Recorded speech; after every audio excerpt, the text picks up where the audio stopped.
Get out, you low life. We don't need uneducated trash polluting this family.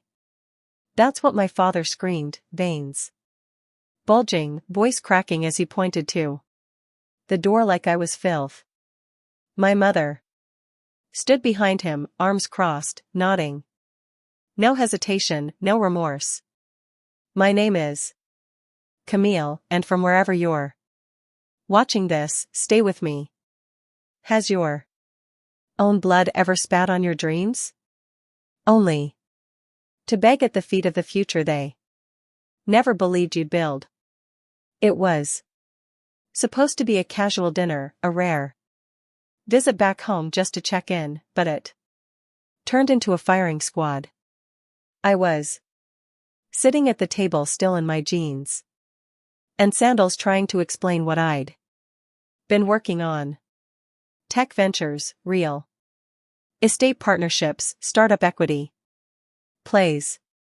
Not that they cared. You never finished college, my dad snapped. You still work on a laptop at cafes like a scam artist, Mom added. Then came the line that burned like acid. You're just pretending to be successful. You'll come crawling back like always. I looked at them, at their smug faces, at the living room I once helped remodel with my own bare hands, and I felt nothing, just clarity. I stood up, tucked my chair in, grabbed my purse and keys, and said one word. Okay. They laughed behind me as I walked out. But what they didn't know, that cafe scam artist had just closed a $7.8 million deal. That the uneducated trash held majority shares in a fintech startup valued at over $200 million. That I wasn't leaving in shame. I was leaving in silence to my beachfront Florida estate where the ocean listens better than family ever did. 3 weeks later, they called not to apologize, but because the bank froze their accounts, because their house was on the brink of foreclosure, because their golden retirement plan turned out to be a Ponzi scheme, and suddenly the trash they kicked out smelled a whole lot like salvation. But I don't open the door just because someone's knocking. Especially when the last time they saw me, they slammed it in my face. The first missed call came on a Thursday. Blocked number straight to voicemail. Then another and another. By Sunday, I had 16 missed calls, all from my mother. The same woman who called me a mistake. That never learned her place, now leaving voicemails that started with, Camille, sweetie, we need to talk. And ended with, please just call us back. It's urgent. I didn't. I was too busy watching the sun rise from the balcony of my Florida beach house, sipping coffee brewed by my personal chef. Too busy reviewing the third offer from a major venture capital firm begging to buy into my latest platform. Funny how quiet life gets when you cut off the noise of people who only cheered when you were small. But then they showed up unannounced. I was on my way back from yoga when the security desk called. Ma'am, there's an older couple downstairs. They say they're your parents. I paused, then smiled. Tell them I'm not available, and please let them know this building doesn't allow unapproved guests. 10 minutes later, I watched the security footage. There was my dad pacing, my mom wiping tears she hadn't earned, both of them looking around like they suddenly realized how far down the ladder they'd thrown me. They didn't recognize the world I'd built because they never thought I was capable of building anything at all. Back when I dropped out of college, they held a family meeting without me. Decided I was wasting my life. Told relatives I was working for some scam website living off breadcrumbs. What I was actually doing, designing a financial algorithm that now powers one of the fastest growing credit unions in the Southeast. My team calls me the quiet billionaire in sneakers. I just prefer free. Free from expectations. Free from shame. Free from begging. People who never saw my value to suddenly respect it. Later that evening, my dad sent a final text. We're struggling. We need your help. Just a small loan until things get better. I read it once, then twice, and replied with just 3 words. I thought I was trash. Delivered. Read. No reply because when someone tosses you out like garbage, they don't get to knock on your mansion door 3 weeks later asking to borrow gold. The silence after my message lasted 3 full days. No texts, no calls, no voicemails begging for forgiveness. Just silence, the kind that creeps in when people finally see the reflection they've spent a lifetime avoiding. But I wasn't waiting for them to respond. I was too busy closing a new round of funding with 2 Silicon Valley partners and a private equity firm in Dubai. Too busy reviewing blueprints for my second property in Miami. Too busy living the life they said I'd never earn without a degree or their approval. Then, on the 4th day, my sister called. We hadn't spoken in over a year.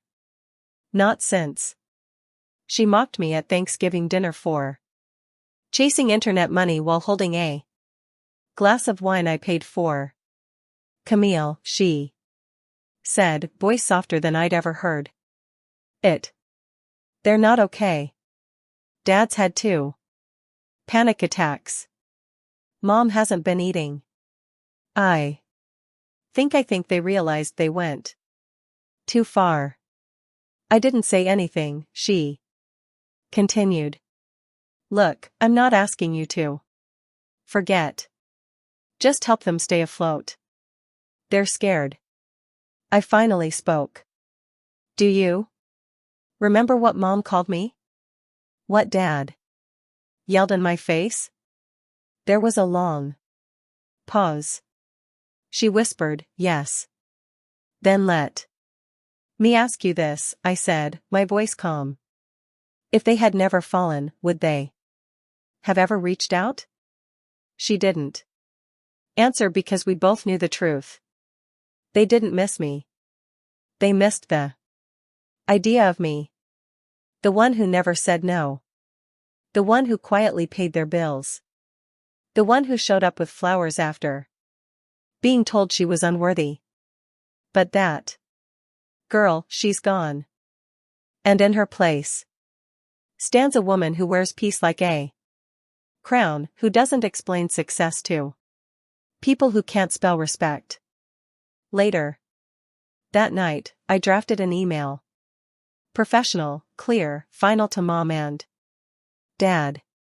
I'm sorry for your situation. Truly, but this is the life you told me I didn't deserve. The same life you ridiculed me for building. I will not fund comfort for people who chose cruelty when kindness cost them nothing. I wish you healing. But from a distance. Camille, I didn't cry. I didn't flinch. I simply hit send. Because closure doesn't always come from apologies. Sometimes it comes from choosing not to go back. Even when the door is wide open. By the following weekend, the media caught wind of it. Not the drama. The Empire. An article dropped in a major business magazine. From college. Dropout to fintech queen, Camille R. built a $45 million fortune from scratch. There was a photo. Me on the balcony of my beach house, barefoot. Wind in my hair, holding a coffee mug. That said self-funded. The story hit like wildfire. Within hours, old classmates messaged me. Former bosses. Even 2 ex-boyfriends who always believed in me suddenly wanted to grab coffee. And yes, my parents saw it. I know because my sister screenshotted their group chat. Mom had written, "She's embarrassing us publicly. This is unnecessary." Dad replied, "She's doing this for attention." Always was a performer. There it was. Even now.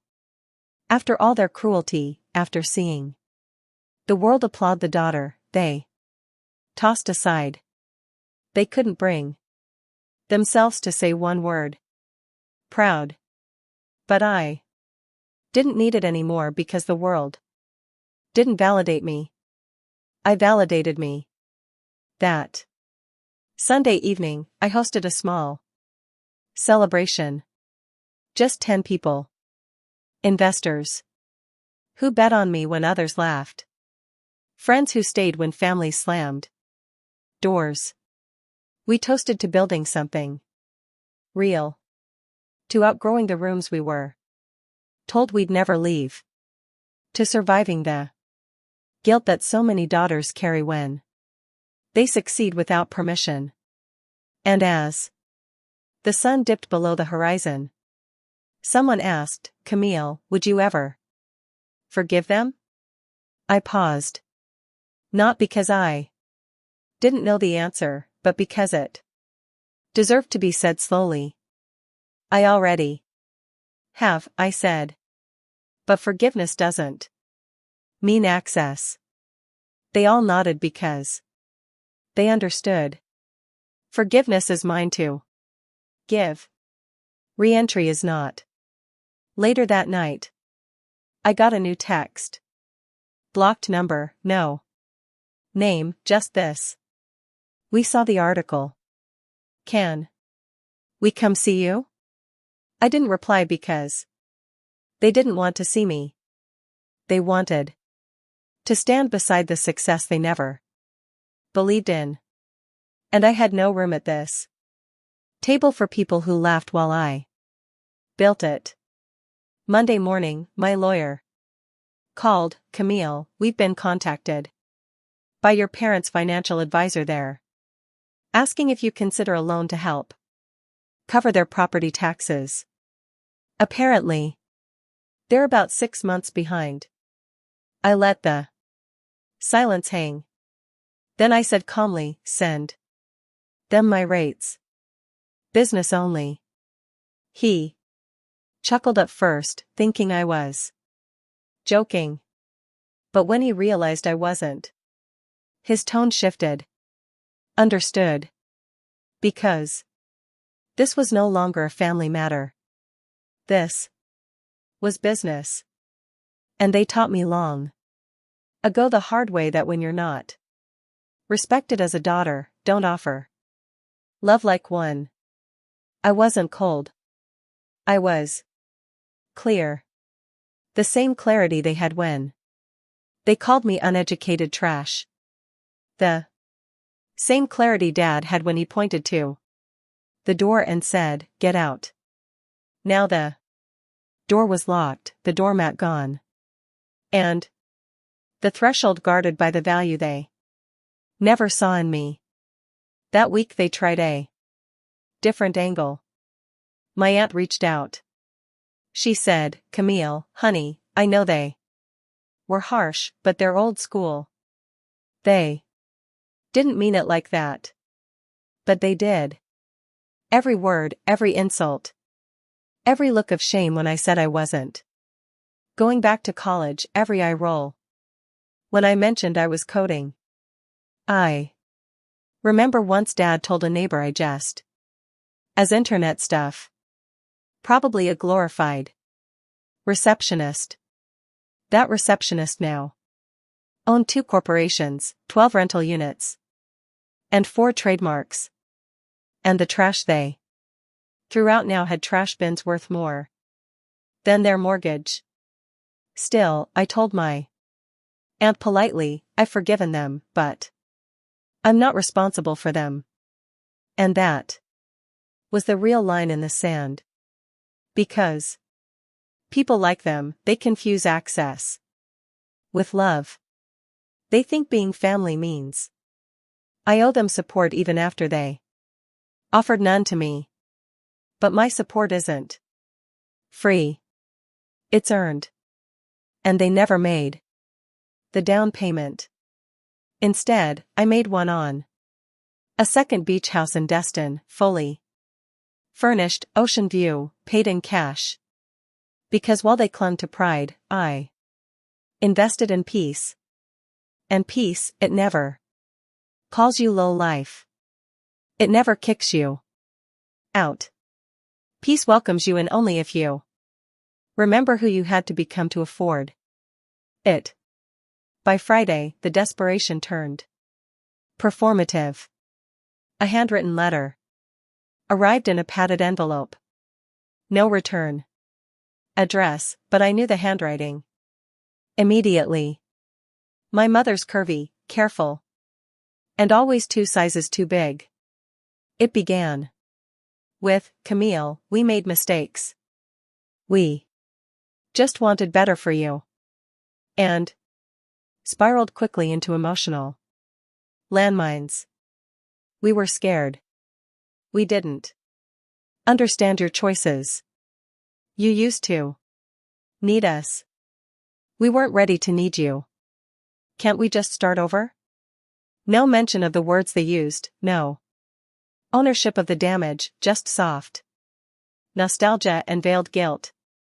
At the bottom, a single line written in trembling ink. We like to see the beach house. Of course, because that's what it was always about. Not me, but what I had.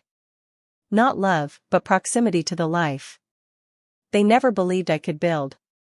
I folded the letter in half, then in half again, and dropped it in the shredder.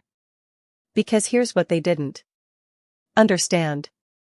You don't get to disown someone and then demand a tour of the palace they built from the rubble of your rejection. They had a daughter. Brilliant, loyal, quietly fierce, and they threw her out with the garbage. Because she didn't fit their definition of success. Now, she was on Forbes 40. Under 40, and suddenly they remembered her name. But I wasn't Camille the desperate anymore. I was Camille the decision maker, and my decision was this. No visits, no tours, no second chances. Instead, I called my assistant, schedule the photo shoot at the new property. Coastal sunset, clean, minimalist style. And tell the reporter, yes, I'll do the cover interview. Because if they were going to see me now, they'd see me from a distance. No begging, no performance. Just truth wrapped in designer linen and glass walls. And when they scroll through those photos, when they squint at the life they were too blind to believe in, they'll see exactly what they missed. Not just the money, not just the views, but the daughter who could have carried them all. If only they'd held her with something other than contempt. The magazine hit stands on a Tuesday. Front cover, full page, a clean shot of me standing barefoot on the marble deck of my Florida beach house. Wind in my hair. Smile quiet but unshakable. Headline. She was told she'd never make it. Now she doesn't answer. Unknown calls. Inside a 6-page spread. The real story, the rejection, the rebuilding, the empire. They didn't sensationalize it. They didn't turn it into a SOA story. They let the facts speak loud and clear. Daughter downed for chasing an unconventional path. Now CEO of a multi-million-dollar portfolio. No degree, no apology, just results. And within 48 hours, my parents' entire social circle had read it. Their friends, their church, their former coworkers. I know because my cousin forwarded a text from my dad. I'm sick of people asking about her like she's some kind of hero. She betrayed us. No. Dad. I didn't betray you. You abandoned me and I survived anyway. That's not betrayal. That's becoming. By Friday, I got another letter. No dramatic wording. This time. Just this. We see now that we were wrong. If there's ever a place for us in your life again, we'd be grateful. Mom and Dad, I sat with it for hours. There was a time I would have crumbled. Would have rushed to call, to fix it, to finally be chosen. But that version of me, she doesn't live here anymore. I don't need to be chosen by people who couldn't even recognize me. So I wrote a response, not to reopen a door, but to close it properly. Dear Mom and Dad, you taught me what it feels like to be unwanted, what it means to be discarded.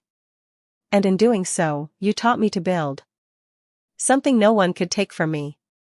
I forgive you, but forgiveness does not include access. You will not be part of this chapter because you tore out every page that could have included you. I wish you healing. I truly do. But from the distance you created, Camille, no signature, no warmth, just closure.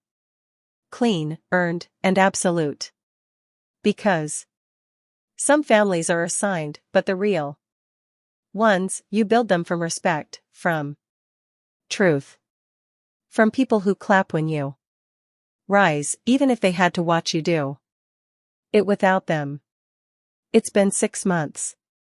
Now. 6 months since they called me trash.